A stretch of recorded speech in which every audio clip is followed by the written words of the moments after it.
Ассаламу алейкум, урматтуу Москва жергесинде жашап эмгектенип жаткан бизнес кылам деген бир туугандарым. Срочно арзан баада даяр бизнес сатылат. Сходнескаяда чайхан Осман, метродон 5 мүнөттүк жол, 24 саат бою алып иштетсеңиздер болот.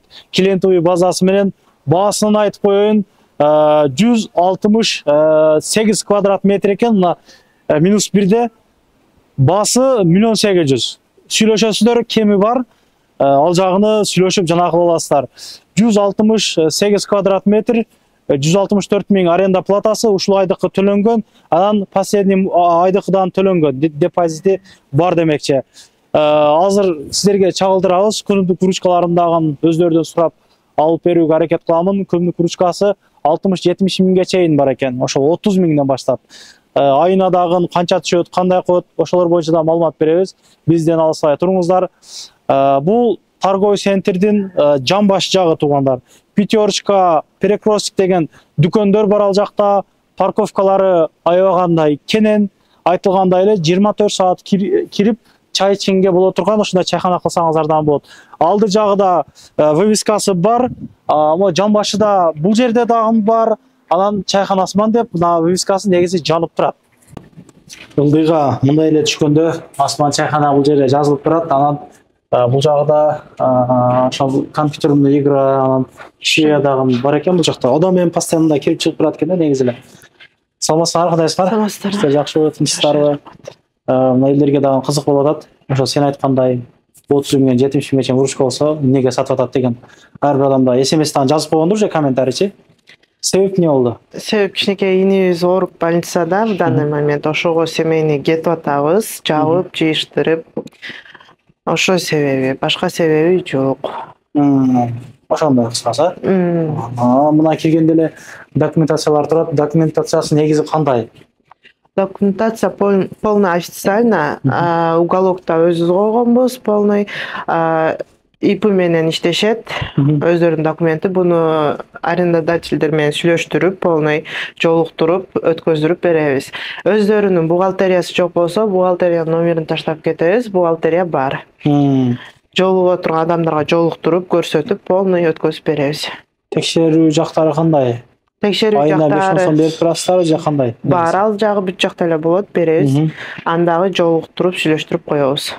Анан бул жакта биринчи эле оңдо кабинасы бар. Кабинасына бир 12-10 адам кенен бата турган кабина экен. Бир кабина 4 тапчан бар экен, 4 тапчан.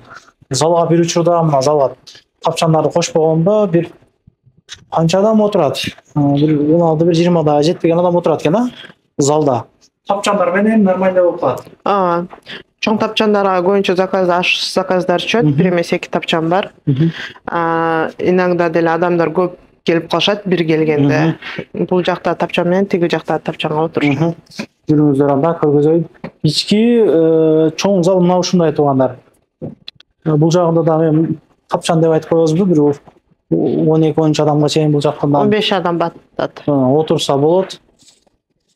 Бул жерди ким алса дагы мост стенадагы красканы биринчи очту өзгөртүш керек, акка боеш керек деп ойлойм мен, оюмча.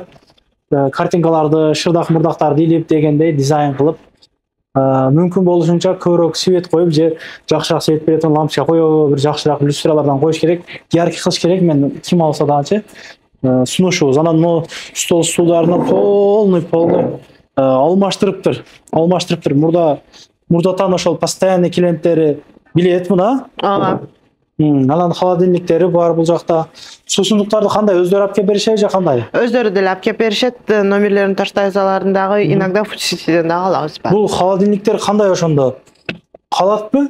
Кийин алган адам сатса дагы өзү алып кетсе болобу же кандай? Болот, бүтүгүн. Нитронуку же коланыкы булар? Жок, собственный. Өзүңөрүкү. Да. Бул жерде кийин кетсе только дуалга калган барын алып кетсе болот кыскасы. Жакшы. Бул жак чакан бар.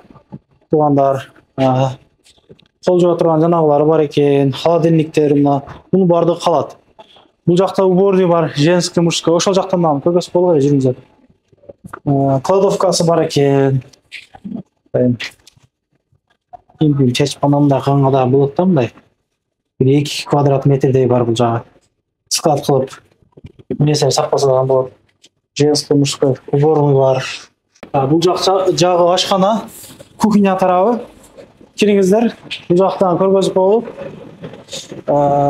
Ток печкалары бардыгы ушу заман талабына жооп берген талапта ушундай иштешет. Негизинде өзүңүздөр байкагаңыздар, бизде көп ушул ашканада иштешет. Бул жакта тандыры дагы бар экен, а?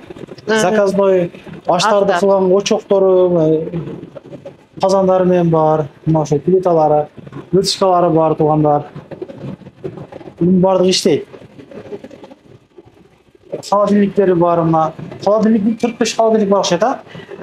Мына. Касламойка менен жууганга болот.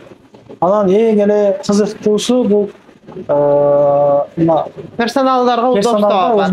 Уборный душу менен бар экен. Мына стиральный машина бул иштейби кандай? Иштейт.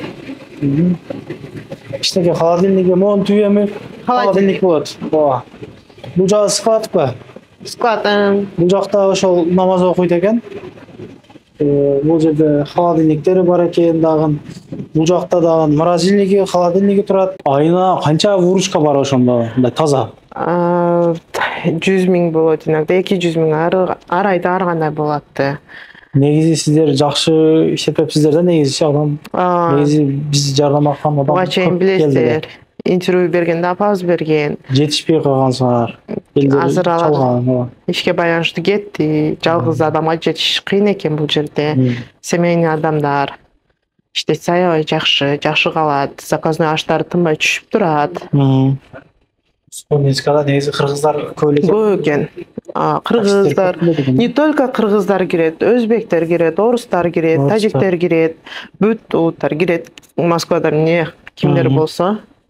Жакшы. Заказной аштар тынбай түшөт тоже. Алып турганда мен видеомдон кийин алып кетпейт, келип көрөт, карайт. 10 күн турат, бир жума турат. Келип байкап көрөсүздөр. Биз эми элге чагылып коебуз. Дагы нар жагын өзүңүздөр сүйлөшүп аласыздар. Мына ушундай туугандар. Чайхана картага түшкөн. Картада бар, навигаторда. Асман чайхана 24 деп жазса чыгат адресибиз. Номер телефондору бар. Жанагылар Яндекстерди полный ачканбыз, бирок менюларын киргизе элекпиз. Сайтын таштап кетебиз. Полный эси названиясын алмаштырса, конечно, өздөрү өзгөртүшөт. Мурдадан чайхана болгон бул жага. Чайхана болгон, Ором деп. Аны полный алмаштырып, азыр чайхана Асман. Ишиңиздерге ийгилик, байкап көрүп аласыздар. Негизи арзан эле болду, даяр бизнестер. Негизи чайхана форматтагылар кымбат болот. Анан аренда платасы дагы уже мына айдыктан, анан акыркы айдыктан төлөнгөн. Айына ошо примерно 180-170 миң, 200 миңге жетпеген ошол расходтору бар экен. ИП менен иштеткен тагдырда канча башка бир ИПсине төлөп ишкен тагдырда деле ошондой болуп калат. Көрүшкөнчө ассалам алейкум. Анан дагы мекендештер кимдир бирөөлөрдө кирди чыкты маселелери болуп, ишеничтүү адамдарды таппай жаткан болсоңуздар, мен ушул жерге сүйүнагамдын номерлерин коюп койгонмун. До конца айдайт, келгенден кийин 3 айга коюп берет, чыкпай туруп, чорныйдан базадан текшерип берет. Ушул окшогон 7 орунду Альфард Сианалар менен чыгып келесиздер. Сүйүн кирди чыкты ушул жерге коюп койдум.